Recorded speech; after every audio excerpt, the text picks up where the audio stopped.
ഏറ്റവും പ്രിയങ്കരനായ George Onakkoor sir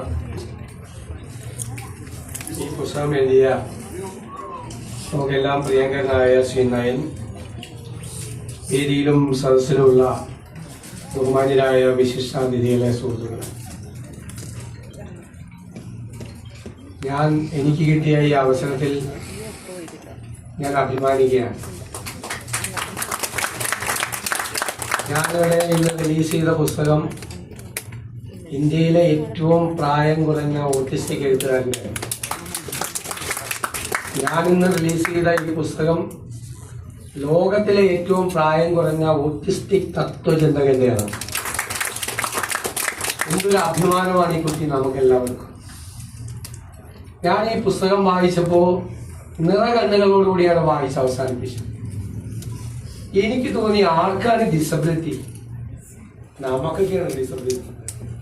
അവർക്കൊന്നും ഒരു ഡിസബിലിറ്റി ഇല്ല. അവർക്ക് ഡിഫറൻസ് ആണ്, ഡിഫറൻ്റ് ആയിട്ടുള്ള പൊട്ടൻഷ്യലാണ്. നമ്മളൊന്നും ചിന്തിക്കാൻ പറ്റാത്ത, നമ്മുടെയൊന്നും നമ്മൾ പറയില്ല ഒരു തോട്ട് പ്രോസസ് നമ്മുടെ ഉണ്ടെന്ന്.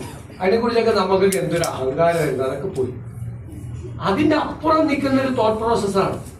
അദ്ദേഹത്തിന്റെ ഈ കുട്ടിയുടെ ചിന്തകൾ വ്യാപരിക്കുന്നത് നിങ്ങൾ വായിച്ചാൽ നിങ്ങൾ അത്ഭുതപ്പെട്ടു പോകും. എന്താണ് പറയുന്നത്? ഉത്തരം മനോഹരമായ വാക്കുകളുണ്ട്. High rise of mind and soul. High rise of mind and soul. മനസ്സിന്റെ ആത്മാവിന്റെ ആ ഒരു ഉയർച്ചയാണ്. അതിൽ നിന്നാണ് അതിന്റെ വ്യത്യസ്തത. അപ്പോഴാണ് ആ ചിന്തകൾ അതിലേക്ക് പോവാണ്. ഈസോട്ടറിക് ട്രൂത്ത് വാക്കാൻ നമുക്ക് കാണാൻ കഴിയാത്ത, നിഗൂഢം എന്ന് വേണമെങ്കിൽ വിശേഷിപ്പിക്കാം, പെടാൻ കഴിയുന്ന ഹിഡനായിട്ടുള്ള സത്യങ്ങൾ. അതാണ് ഇതിന്റെ അകത്ത് ഒളിഞ്ഞിരിക്കുന്നത്. ആരാ പറഞ്ഞത് അവർക്ക് കമ്മ്യൂണിക്കേറ്റ് ചെയ്യാൻ പറ്റില്ലെന്ന്? ഈ പുസ്തകത്തിൽ ഇത്ര മനോഹരമായ ഒരു കമ്മ്യൂണിക്കേഷൻ ഞാൻ വായിച്ചിട്ടില്ല, ഒരിടത്തും ഞാൻ കണ്ടിട്ടില്ല. ടെലിപ്പതിയെ കുറിച്ചാണ് പറയുന്നത്.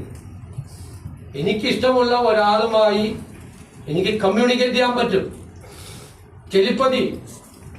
നമുക്ക് വിശ്വസിക്കാൻ കഴിയാത്ത തരത്തിലുള്ള മറ്റൊരാളുമായിട്ടുള്ള